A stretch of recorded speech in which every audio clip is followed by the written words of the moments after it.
Halo adik-adik, berjumpa lagi. Kali ini kita akan membahas soal latihan ulangan bab 7 bagian A dari halaman 119 sampai 120 dari buku Erlangga ESPS Bahasa Indonesia kelas 6 Kurikulum Merdeka. Oke, langsung saja. Bacalah puisi berikut untuk menjawab soal nomor 1 sampai 5. Nah, jadi ini ada puisi, judulnya Banjir ya adik-adik ya. Oke, di sini nomor 1, penulis puisi tersebut adalah titik-titik. Nah, di sini sudah jelas ya, dituliskan karya Cici nih adik-adik. Jadi jawabannya adalah yang B. Cici. Oke. Ini maaf layarnya agak licin ya adik-adik ya. Yang penting jelas ya informasinya ya. Oke, berikutnya nomor 2. Puisi tersebut terdiri atas titik-titik baris. Nah, kita lihat adik-adik. Di sini ada 1, 2, 3, 4, 5. Jadi ada 5 baris ya adik-adik ya. Oke, jadi jawabannya adalah yang D. Oke. Ini licin banget layarnya adik-adik soalnya yang ini gak ada anti goresnya ya, jadi agak licin, mohon maaf. Yang penting tersampaikan dengan jelas ya jawabannya. Oke, berikutnya nomor 3. Diksi yang tepat untuk melengkapi puisi tersebut adalah titik-titik. Nah, kita lihat adik-adik.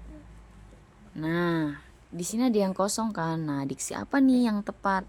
Kita baca dulu, alam mungkin murka hingga titik-titik desa kami. Nah, kira-kira yang mana?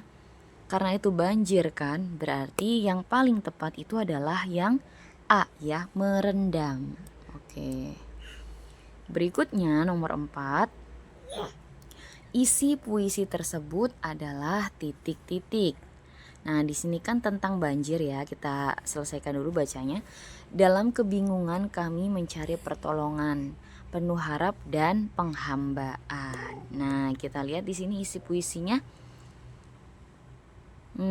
Yang paling tepat kita baca dulu yang A ini, sungai yang meluap menyebabkan sebuah desa terendam banjir.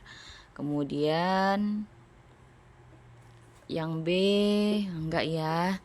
Yang C, banjir merendam sebuah desa sehingga warganya harus mencari pertolongan. Nah, ini yang paling tepat ya adik-adik ya, karena di sini keterangannya nih, kami mencari pertolongan, penuh harap dan penghambaan. Jadi yang paling tepat itu adalah yang C ya. Jadi harus sesuai dengan isi puisinya ya adik-adik ya. Oke, berikutnya nomor 5. Makna kata bergaris bawah adalah titik-titik. Nah, yang ini ya, yang harap. Nah, maknanya itu adalah yang C ya, keinginan supaya sesuatu terjadi, gitu ya. Oke, berikutnya. Bacalah pantun berikut untuk menjawab soal nomor 6 dan 7. Oke, kita langsung ke soalnya dulu ya, yang nomor 6. Rima yang tepat untuk melengkapi akhir baris 2 adalah titik-titik. Nah, kita baca dulu adik-adik ya. Berlayar ke Pulau Batang memerlukan waktu yang lama ya. Berarti jawabannya adalah yang D. Ya. Yang D. Oke. Berikutnya halaman 120. Nah, nomor 7. Amanat pantun tersebut adalah titik-titik. Amanat itu pesan yang ingin disampaikan. Kita baca dulu adik-adik ya. Kita baca dulu. Nah, tadi udah ya, memerlukan waktu yang lama. Saat musim hujan datang, sedia payung yang utama. Nah, berarti yang paling tepat yang mana nih? Yaitu yang B ya. Kita harus sedia payung saat musim hujan tiba. Ya gitu. Biasanya pantun itu kalau baris 1 sama 2 itu berupa sampiran adik-adik. Baris 3 sampai 4 itu isi. Nah, jadi ini amanat itu biasanya adanya di isinya ya. Jadi kita harus sedia payung saat musim hujan tiba, karena tadi apa katanya, sedia payung yang utama gitu ya. Oke, berikutnya. Bacalah pantun berikut untuk menjawab soal nomor 8 sampai 10. Oke, kita baca dulu soal nomor 8. Kata yang tepat untuk melengkapi pantun tersebut adalah titik-titik. Nah, kita baca pantunnya. Lihat pemandangan aneka warna, membuat mata titik-titik. Nah, kita lihat ya. Yang paling tepat itu yang mana nih adik-adik? Yang terkesima ya, terkesima nih yang A ya. Oke, terkesima ya. Jadi melihat pemandangan aneka warna membuat mata terkesima. Dewi malam bulat sempurna, itulah namanya bulan purnama. Oke. Berikutnya nomor 9, nilai yang terkandung dalam pantun tersebut adalah titik-titik.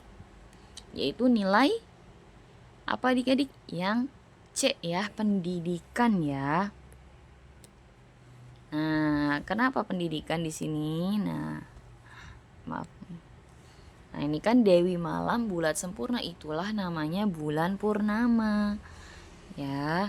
Jadi bulan purnama itu ya bulat gitu ya, bulat sempurna. Gitu ya. Oke, berikutnya nomor 10. Kata bermakna konotatif pada pantun tersebut adalah titik-titik. Yang A ya, jawabannya Dewi malam. Makna konotatif itu makna yang bukan sebenarnya ya adik-adik ya. Jadi yang A. Oke adik-adik, mungkin pembahasan kali ini cukup sekian dulu. Untuk pembahasan soal berikutnya akan ada di video berikutnya. Semoga bermanfaat. Terima kasih.